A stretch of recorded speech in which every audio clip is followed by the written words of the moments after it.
I think that AI is bigger than the internet and bigger than the iPhone combined. That's how impactful it's going to be. Welcome to the Let's Talk Business podcast, a project of the Ptex Group. Gain valuable, actionable ideas from the world's top business leaders to help you take the next step in your business journey. And now, here is your host, Meny Hoffman. Coming to you from the Ptex headquarters in Brooklyn, New York, this is the podcast for no-nonsense advice to help you learn, grow, and lead. Today, I'm so excited to welcome our guest, Jay Owen, an entrepreneur who founded his marketing agency at just 17 years old and has since built a thriving business.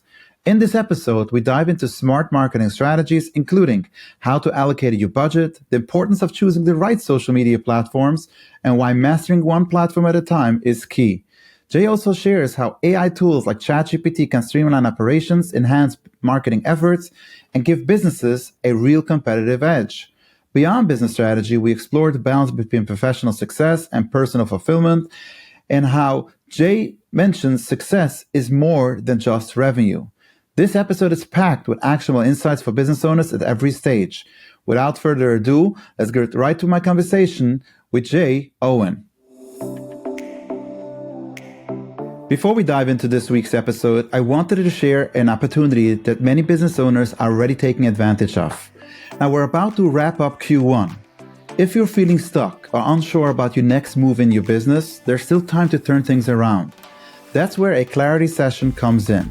This is a focused one-time strategy session with me personally, where we'll break down your biggest challenges, identify opportunities, and map out your best next steps for your business. You'll walk away with a clear action plan to move forward with confidence. Now, I want to make this clear from the get-go. This is not an ongoing consulting offer. You know your business best. This session is simply about giving you the clarity and direction you need to take action and make the rest of the year a success. Many entrepreneurs have already gained incredible value from those sessions, so don't miss out. Reach out to me now by emailing podcast@ptexgroup.com. I look forward to speaking to you and seeing how I could bring more clarity to your business. Jay, thank you so much for joining me on the Let's Talk Business podcast. Yeah, my pleasure. Happy to be here. One of the things I love about the show is that when we have a great guest, and then all of a sudden I get an email that, are you looking for new guests? I have a friend that you will definitely enjoy, because those warm relationships is always what counts, and this usually makes a good guest. So I'm excited about the conversation today. Well, hopefully I live up to the hype. We'll see. Okay, so I know that you have a marketing agency. I know you've been in marketing for a long time. One of the things I read about you, that I think you opened your marketing agency at the age of 17. That's correct. So for our listeners, just bring us back a little bit, your passion to marketing, how you started dabbling in marketing, and what you currently do. Yeah, I mean, if we're going to go all the way back, I would say, I'm just kind of a nerd at heart. I love technology. And so, really when I started, was not that long after the internet started. I mean, I started building websites when I was 11 or 12 years old. People ask what kind of hobby I have. Some people golf, some people hunt, some people, I don't even know what people do. But for me, it's technology, and so I would play with websites, and that eventually turned into a business, which just kept going and growing over time. And so that's kind of how it all started. And I'm kind of the tortoise and the hare story. I'm not trying to get rich overnight. I'm just trying to be a little bit better than me last year. And that's always served me well. Beautiful. Now, tell us about what you currently do in the agency. What type of projects, what type of work do you do for your clients? For sure. So at this point, I get to kind of lead the team at the agency. My job as founder and CEO really is to care for culture, speak on stages or podcasts like this, and make sure there's money in the bank. I mean, if I'm doing those three things, then I'm doing my job. But as a company, the things that we do for other people ultimately is to help them grow their business. I always say marketing can be confusing and expensive, and a ton of people, most organizations, waste a ton of time and money on stuff that doesn't work. And so we want to help make their marketing clear and effective so they can get attention and acquire customers. We do that with a 3-step process. We plan up front. A lot of people get this backwards. They start working on SEO or social media or whatever it may be without having a good plan. And it's kind of like building a house without a blueprint. And so we start with this idea of a marketing blueprint to get the plan right before we start building the wrong things. That's great. One of the lines I love, and when we speak about, like when we meet with clients, potentially speaking about the branding marketing, and there's always a question about how much would it cost me, and I always say that marketing shouldn't cost you; it should pay you. Yeah, that's right. And how much you should spend as much as you can. If you have a return on investment. If you don't, then of course don't spend anything. And I think that goes to speaking about strategy, because a lot of people, let's say they're lacking sales or they're lacking some sort of exposure, and they say, okay, let me turn on the switch on spending and marketing, and then they find out that they spent a lot of money, but they're not getting the results. And a lot of it is because maybe they made nice graphics, nice design, they redid their website again, but ultimately there was a lack of strategy as far as, okay, what are we doing? Why are we doing it? What's the return that we want to see from this particular project? And I think with so much noise out there from, people that are, experienced in branding, marketing, or anything related to this line of business, there's just, for the everyday small business owner, they don't know even what to look out for when they're actually speaking to a marketing. So let's start there, if you don't mind, where people listening to the show, business owners, leaders in companies, and they get to a stage where they need branding and marketing. So let's even start there. When should a company consider themselves, okay, we're in need of branding and marketing? Well, let's define our terms a little bit. So branding is a pretty broad term. Most people, when they think of branding, they think of a logo. And, it matters. Having a consistent visual brand identity is one of the foundations. So you want to look consistent. You want to look professional. I always say design builds trust, but words are what sell. And so the thing that people used to do, they'd come to us and they'd say, hey, Jay, I want to build a website. And I'd say, great, what do you want to put on it? And they'd go, well, here's our bios, and here's our mission statement, and here's our portfolio, or whatever. And we put that together and we make a website, and it was fine. It was better than what they had.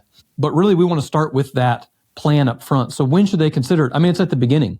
If you don't have a good foundation for how you're going to reach the people that you're trying to sell your product or service to, then what are you even doing? I mean, you can be the best at what you do, but if nobody's willing to buy from you or they don't know about you, it's like having a house out in the middle of the woods, or an office, I should say, having an office or a storefront out in the middle of the woods that nobody can find. And then the contrast to that is you also could have an office in a beautiful downtown location with tons of foot traffic, but when they walk in, it lacks appeal. It doesn't have a clear message. People don't even really know what you're offering. And if that happens, you might as well pack up shop as well. And so what some people will say to me is, well, Jay, we get most of our business from referrals. And I'll say, great. My uncle always told me back in the day, he was kind of a mentor in business, and he would say, Jay, the best way to grow a business is just do a great job for somebody, ask them to tell somebody else, and you'll never run out of business. And I found that to be true over the years. But the question becomes on the marketing and branding side is, when somebody refers somebody to us, what's the first thing they're going to do?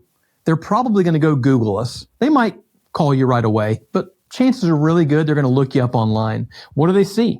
What kind of reviews do they see when they land on your website? What do they see when they look at your Google My Business profile? Is it accurate? Is it current? All those things matter. And I always say this, marketing is never neutral.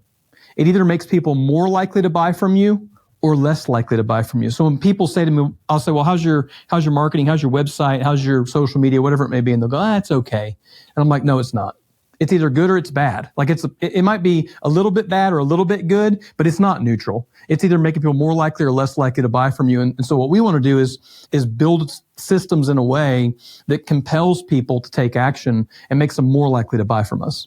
That's great. I think I love that line you mentioned about it's either good or bad. I just a couple of hours ago, I did a podcast with somebody that spoke about company culture. And I told him that I speak to a lot of leaders, and we speak about, okay, I want to work on the culture. And I asked them, what type of culture do you have now? He says, I don't have any culture. I said, there's no such thing. It's either you definitely have a culture. It might not be a good culture, and you want to turn it into a good culture, but something is there. So it's the same as with your perception of people getting to your website, your social media.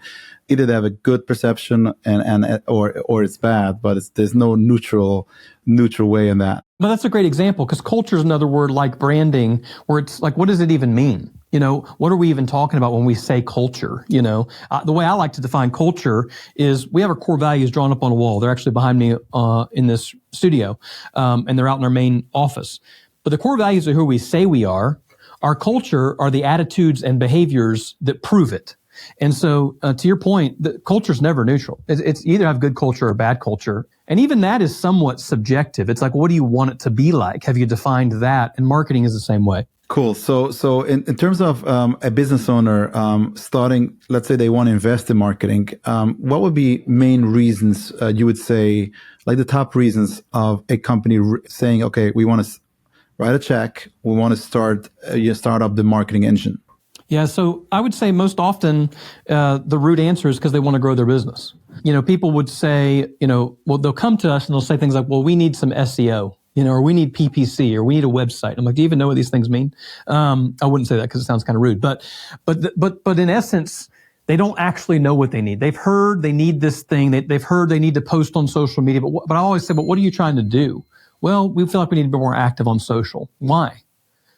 Because we want to get more customers at the end of the day, or we want to retain our existing customers. Because people have to remember too, marketing is not just about new client acquisition. There are elements of it that are also reputation management. There's elements of it that are retention of existing clients, because, for us, the way we see clients are really about partnerships. We want somebody to see us as a part of their business. It's a relationship. And so when they see us out doing things or out on the internet, they're proud of that. I want them to be proud of being able to work with us in the same way that we want to be proud to get to work with them. Mm-hmm. Now, in terms of looking at the marketing budget, in terms of, we spoke before about getting a proper return on investment, understanding what the what the expectations are. How do you guide through a client on that? Yeah, people often ask that question, which is, what should my marketing budget be? We've got a blog post on this over on our Business Builders website. But in essence, to answer it in short, most businesses are somewhere between about 5 and 12% of revenue for their marketing budget. It depends on where they're at in the life cycle of the business. So if they're earlier in the life cycle of the business, the percentage is usually higher because they need to do more work to drive that initial customer base versus, we've been in business for 26 years, so we have a lot of recurring customers. I don't have to drive that marketing budget even for ourselves as hard as I might have needed to do it in the earlier years, at least from a percentage perspective, because one, our total revenue is higher. So it's a smaller percentage of a larger number is obviously a larger number than the opposite on the other side. But in general, it's somewhere in that bucket. 5 to 12% is usually pretty normal. 5's on the low side, 12's on the high side. And that would be kind of like all encompassing, because some people are like, well, that's 10% of my total budget is a lot. But that's like, all in ad dollars, website builds, social media engagements. Maybe they even have a marketing coordinator or marketing director internally. That's built into that. Exactly. Hey listeners, are you struggling to create beautiful looking proposals? Is it a hassle every time you need to prepare a quote or proposal for your clients? Is collecting signatures still a manual process? Well, it's time to upgrade to PandaDoc. At Ptex, we use PandaDoc for all our proposals, employee documentation, and so much more. It saves us time, keeps everything organized, and our documents look incredibly professional. With customizable templates, real-time collaboration, and e-signatures, PandaDoc turns creating documents into quick and easy steps. Plus, it integrates with so many other tools, streamlining your workflow and boosting productivity. Try PandaDoc today by visiting ptex.co/pandadoc and start your free trial. Trust me, it's going to be a game changer for your business. That's ptex.co/pandadoc. Let's speak about social media. You mentioned about social media. Obviously, we know that there's different mediums that every company works with. There are companies that still go to trade shows. There are companies that do, part of the marketing strategy is branding their trucks all over the town, and stuff like that. And there's obviously social media is also part of it. One of the things I see a lot of small business owners wrestle with is every day they go to a conference, they listen to a podcast, they hear about another platform, and they say, okay, they come back to the office. I think we need to be on TikTok. We need to do this. We need to do that. And what's your opinion about in terms of, okay, should we rather master one and be there and keep it fresh and constantly put out good content, or sprinkle it out and then obviously everybody has, there's a limit of the resources available and limited budgets available to be all over the place for a small company. One, I think most entrepreneurs love shiny object syndrome. Me too. I love, trying the newest thing. I get in trouble with our office admin for the number of trial software accounts I set up just to try a new thing, and then I forget to cancel it. I'm getting a little better at it, but it's a problem. But to your point, I think that the right play is to ask a couple of questions. The first one is, where are my customers? So, depending on your product or service, whether you're direct to consumer or B2B or business to industry or in ministry or who knows where your target is, there's a real first question of, where is my customer? Where's my prospect? Because if we're on platforms that are not the right place for where my prospect typically hangs out, it's probably not very helpful. Now, that said, there's some generalized platforms, take like Instagram or TikTok as an example. There's all kinds of people and all kinds of industries, but it still might not be the right spot. The second question to ask is, do I have the right resources or people internally to be good at that platform? One of the relationships I get to work with is a large church here in town, for example. And when I started working with them, I would have people ask me all kinds of questions around things like, hey, when are we going to do like a church in the metaverse? And I'm like, no, we're not even good at doing Instagram, So again, shiny object syndrome is not limited to entrepreneurs' business. It's all over the place. And so let's just do one thing really good first. And then once we do that one thing really good, now we can add another thing to it. And we all know that inherently is the right thing to do, but it is easy to show up at a conference or an event or watch a webinar and go, we have to do this new thing. The answer is you probably don't. More focus in the platform where your customers are is often going to be a better outcome. Yeah, I'll just add another thing that I've seen throughout the years working with our clients is there's another piece to it, which is sometimes because of the shiny object syndrome, you'll run to the next thing, and then you had something that was really good, working for you well. And you drop the thing that's working well for trying out a new platform or a new strategy for marketing. For sure. That happens all the time. Okay, so I want to dive into a whole new topic, which is AI. I know that this is something you started off loving technology and being the nerd. So I based on my understanding from you that you're dabbling a lot in the AI space. I think it's no secret by now for people listening to the show that AI is here and AI is here to stay. Tell us your version of what you feel AI is bringing to the universe. Wow, it's such a big deal. I don't think people realize how big of an innovation the current generative AI models are and where they're going. I would argue that it potentially has the greatest impact, possibly positively and negatively, on humanity over any invention ever. I think it's that big. And in my own life, I always say that there were 3 times where I thought to myself, this changes everything about everything. The first one was the internet itself. I was probably 11 or 12 years old. I was dialed into some bulletin board service before you could browse the World Wide Web. I'm not sure if I should have been dialed into a bulletin board service at 11 or 12, but I'm not sure my parents knew what was going on. They were doing their best, to be fair, but I was just a nerd. I'm dialed in this, and I read this article, and it said, coming soon, the World Wide Web. And I thought, this is going to be a big deal. This seems like something that's going to really change something. People say to me, well, Jay, did you really think that when you were 11 or 12? I'm like, yeah, I've been 40 since I was like 10. So, and then the second time was when Steve Jobs walked on stage and he said, hey, we've got 3 new products we're going to announce today at Apple, a breakthrough internet communication device, a wireless iPod, or a touchscreen iPod, and a phone. And then he said, it's not 3 devices, it's one, and we're going to call it the iPhone. And I remember thinking, this changes everything. Some for good and some for bad. We've all been in situations where we're staring at our phone screens too much. Sometimes I'll drive by a bus stop, and a bunch of kids will be standing out there and they're all staring at their phones. And I'm like, this is not all good, but it has had some really good attributes too. And then the next thing, the way bigger than both of the prior ones combined. So to be really clear, I think that AI is bigger than the internet and bigger than the iPhone combined. That's how impactful it's going to be. It was the first time I tried ChatGPT. At this point, it's been a couple of years ago, which is crazy. Time is flying by. I remember typing in the first chat and it replying to me in such a human way, and then being able to have a dialogue with it on any topic that I thought, this changes everything about everything. I would say for me, I started the business when I was 17. As of the time of this recording, I'm 43. And I have not been more excited or interested in a technology since the beginning of the internet itself. I've spent more nights staying up till 2 a.m. over the last 2 years messing around with this stuff just because I'm so intrigued by it and what's possible. And I do believe it will radically revolutionize all business, but honestly, all life as a whole. And I don't think that's an understatement anyway. Mm-hmm. Yeah, so I think our belief system is pretty close on this one, and I think a business owner that's not starting to use it, is missing out. Let's talk about those different use cases. Before we speak about general business owners, what do you feel it's going to be doing for the marketing space as a whole? Like in terms of providers like you and us, in terms of we're marketing agencies, we're providing services. How do we incorporating it in order to make sure that we stay afloat? Yeah, I mean, a couple of things. One, I do believe that the businesses who do not adopt some AI within their systems, certainly marketing agencies, won't make it past the next 5 years.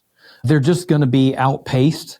Back in the day, there was the old project triangle that we used to talk about. I don't know if people have heard this before, but there's kind of like 3 things in the project triangle. It's how expensive it is, how good it is, and time, cost, and quality. So time, cost, and quality. And we would always say you could pick 2. 2 out of 3, yeah. Yeah, but now I would argue that that's actually very different. Now I think you can have all 3, which is crazy. And so in some ways it's going to drive costs down, but I don't think the right way to think about it from a marketing perspective is it's going to hurt our businesses if we're engaged with it. We're just going to be able to provide more value with less people. Marketing agencies specifically in general have been kind of a butts and seat game over time. And what I mean by that is if you want to grow $1 million business, you need at least 5 to 10 people. If you're going to grow a $5 million business, you probably need about 20 people. If you're going to grow a $30 million business, you probably need about 65 people. There's just these math metrics of how many people you have to have. Well, now that changes to where I'm pretty convinced that I could build an exponentially larger marketing agency and not grow my internal team size because we're going to have teams of AI agents who are doing a lot of the heavy lifting for us. And I think that our focus has to become and continue to be people, community, relationships. What are the things that only people can do that robots can't do, at least for now? Those are the things I think we should focus on. Beautiful. I think in terms of agencies I think adapting on stuff that AI could help you, support you, and in order you should be able to deliver faster. Yes, these mediocre agencies that are just writing up copy or just sending you like letters and stuff like that, of course, that's obsolete because you could do it on your own, ChatGPT faster for free. But larger agencies that go in depth into creating work, those agencies, they need to adapt, like I said, in order to cut down on overhead, and also the output should be better. So if, maybe you've done focus groups, you've done your own research that took you 3-4 weeks. Now with a couple of days or a couple of hours, if you using AI properly, you're getting to that same result that it took you a few weeks to get before. That's right. In terms of business owners in general, let's talk about that, which is the majority of our listeners on the show. Where do you see, what advice could you give them in terms of where should be the places where they should start using AI on a regular basis? Well, I would start, I think the lowest hanging fruit is just learning to get something like ChatGPT in your daily workflow. Go to chat.com, use the free account for a while. You're probably going to want to upgrade to the paid pro version. I would, $20 a month. People are always like, but do you use the paid version? I'm like, of course I do. It's $20 a month for arguably like the smartest mentor who knows everything about everything all the time, who never complains and always apologizes. Like it's the best team member anybody could ever imagine. And so what people have to get their mind around though is it's not Google. Google historically is you ask a question or one query, and you get a big list of websites that you have to then look through. They have to think about something like ChatGPT or any of the other ones that are out there as a conversational friend almost. The way I like to describe it to people is, remember that old TV show back in the day, it wasn't that long ago, called Who Wants to Be a Millionaire? And on that show, there was a thing you had called Phone a Friend. And so if you had a question that was like outside of your knowledge base, maybe it was a deep history question, you don't know history very well, you'd call Susie or Jimmy or whoever, and they would be your history expert, and you would ask them because they knew the answer to it. And then really just learning, going, hey, what could I use ChatGPT for? An example, I had a team member the other day at an organization. They had a big list of their core values, and then they had a big list of about 45 questions, engagement questions they wanted to ask their entire staff, but they wanted them tied to the core values. And this HR director was like, well, it'll probably take me an hour to go through and filter all these and kind of think through which one belongs where. And I was like, I can do it in less than a minute. And she was like, what, how? And she knows I'm into AI, but she's like, this one of your AI things? I'm like, yeah. So I just went into ChatGPT. I copied the 10 core values, pasted them in, and I said, hey, I want you to remember these 10 core values, but don't do anything else with them yet. And it said, okay, I remember them. And then I gave it the 45 questions. And I said, I want you to take these 45 questions. I want you to compare them to the core values. And I want you to assign the questions to the most relevant core value that I listed. And of course, instantaneously, nearly, it replies back with a very accurate connection between those two ideas. Well, if you think about that, if it was going to take her an hour or so to do that work, and I did it in 60 seconds, what does that mean? Well, it means that she could only accomplish about 6 to 7 of those tasks in a normal work day, once you factor breaks and everything else. I could accomplish 6 to 7 of those tasks in the next 35 minutes. Well, what happens then? And at a very high quality level, you know? So as people learn to just ask it questions and play with it and treat it almost like a person, it's not a person, but treat it as a relational conversation, a text thread with somebody who knows everything, that's a good start. And in terms of any tips and tricks from a AI nerd, so to speak, like obviously we know about ChatGPT. What are some other tips and tricks that you've seen working very well that maybe the average person just checking out ChatGPT doesn't realize? Low-hanging fruit is people don't even realize that you can upload documents to it, for example. So giving it, say, a spreadsheet and asking it to do whatever you want with that spreadsheet, almost like a basic data analyst. You could give it a spreadsheet with 100,000 rows in it and ask it to pull specific data out or understand it. And all of a sudden, it's the Excel expert that maybe you're not. And then other stuff, you know, I always think about, there's kind of a simple framework that I tell people to think through. I call it the CARE framework. So the first is the C, which is just chat with it. Have a conversation, not a query like Google. Google is, I do one query, I see if I get the answer. If that's not right, I do a totally different query. Second is ask it questions. This is outside of the normal way that we think, but one of the tricks is to ask it to do something, but then instead of just having it immediately do it, the last thing you should say to it is, hey, is there anything else that you need to know from me that would be helpful for you to produce the best possible outcome to this question? And then it will go, yeah, actually, if I knew X, Y, and Z, that can be really helpful. And then refine it. So one of the things for me is I'm pretty ADHD, so I'm definitely a shiny object syndrome chaser. And sometimes it will give me like 10 questions. And my brain's like, I don't want to answer 10 questions. Well, you can simplify it. And you can just say, I tell you what, just give me one question at a time. I'll answer them the best I can, and we'll go from there. And it'll say, no problem. Here's the first question. Well, my ADHD brain goes, oh, that's much easier. I can answer one question, but I don't want to look at 10 of them. And then I just answer those questions, and I'm refining it. And then ultimately just exploring the outcomes and being curious. A lot of people, the reason they don't advance in technology is they're worried they're going to mess the thing up somehow. I'm like, just try it, you know? So chat, ask, refine, explore is kind of how I like to train people to think about having those conversational dialogues. And then, you know, also some of the new things that have come out in the last, you know, couple of months is both a deep thinking model, which most of the current AI models have, where it will actually spend more time thinking about your question. What's really cool is if you expand where it's thinking, most of the models will do this now, it'll actually show you how it's thinking about what you asked it. And what's helpful about that is you can start to understand how it's processing information, and then you can formulate better queries as an outcome. So that can be really helpful. Lastly, there's a framework that I think it was one of the guys who's an engineer at ChatGPT posted, and I thought it was really good. He listed kind of how he does prompting, and there were 4 kind of levels to how he submits a prompt to ChatGPT to ask it a question. And the first was, what is it that you actually want it to do?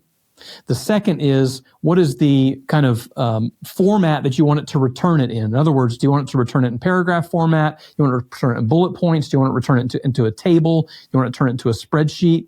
The third was anything you want it to avoid. So don't be very long, keep it as concise as possible, whatever kind of warnings you want to give it. And that framework can be really helpful in getting the right responses that you want along the way. Yeah, it's very helpful. And I feel that a lot of people get very lazy. So they'll put in a prompt and whatever it spits out, that's what they're going to stay with. And I think you're missing the point. And then all of a sudden, that's why you start seeing content on LinkedIn and other places where it's so, it's so generic. I think one of the things I've found is once you train them who you are, what your voice and tone is, and what's your style, and you use that as a platform every single time when you prompt. So it could give you the same type of answer in your voice and tone and your style, your length of post, and so on and so forth, and you can refine it. One thing that, just for our listeners, that I found helpful is I never go with just one response. I'll always ask them, give it to me again and again, and then I can compare like the 3 versions and see which one works best, and then I could refine that version. Yeah, and I'll even I'm at a point now where I'll even compare multiple AIs thought processes in the same way that I might ask multiple team members or even somebody getting a second opinion from a doctor. So I might go to ChatGPT and then ask Claude, which is another AI tool that some people may be familiar with. If not, you should check it out. I might ask them both the same thing and see which answer I like better. And then I'll sometimes even have them compare their own answers if I want to really get into it. And then lastly, one thing that's really helpful for me is I use voice mode a lot. So you can put on voice mode and you can just talk to it like you would talk to a regular person. It'll transcribe everything that you're saying. And I find that a lot faster.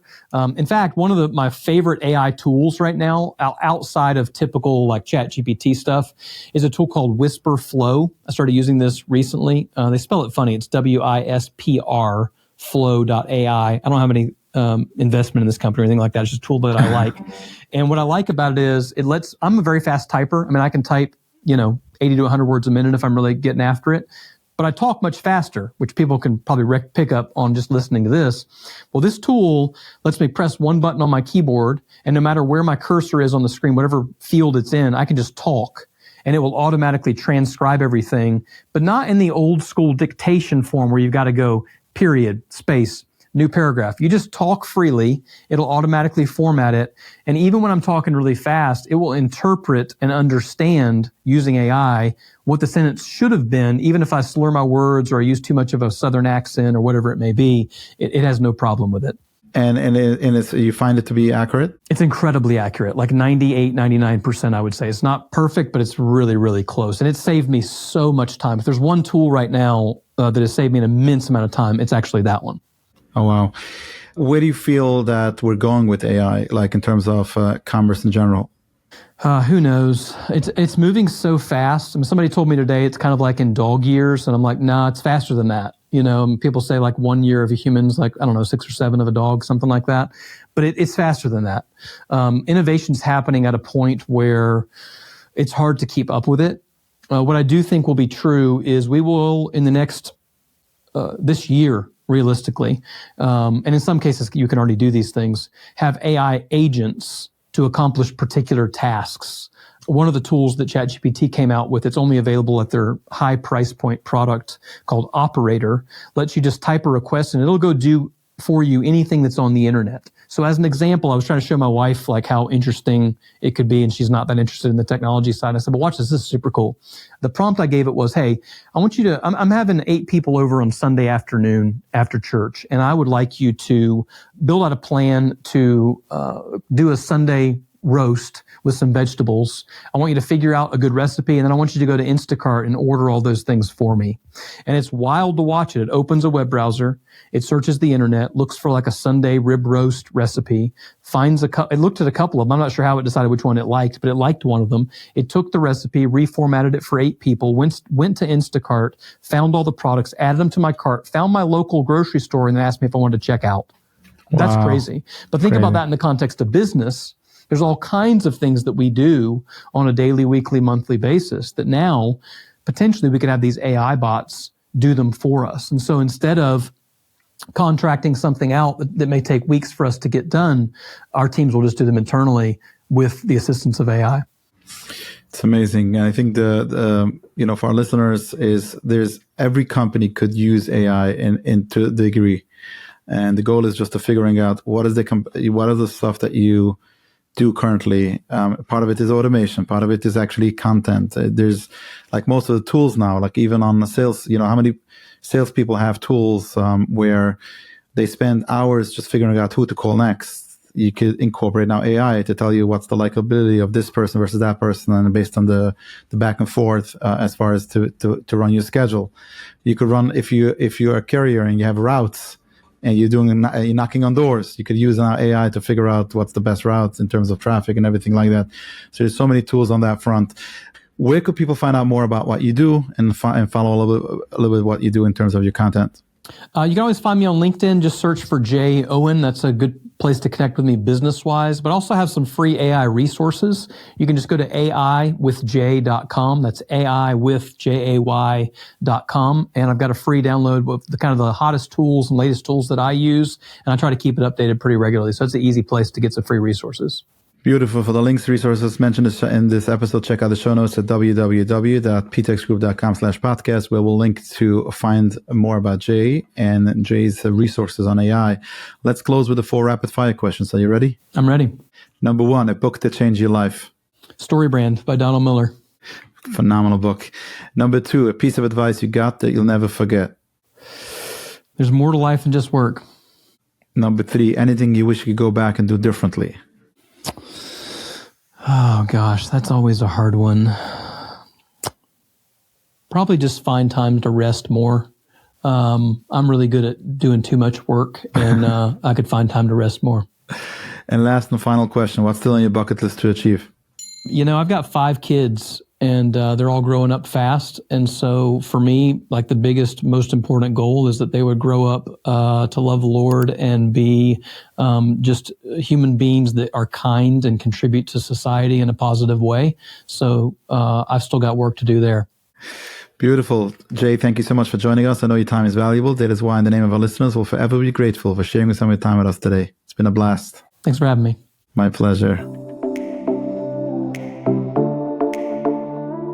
That's my conversation with Jay Owen. My takeaway from this one, number 1, ensure that marketing efforts are not just expenses, but are generating returns.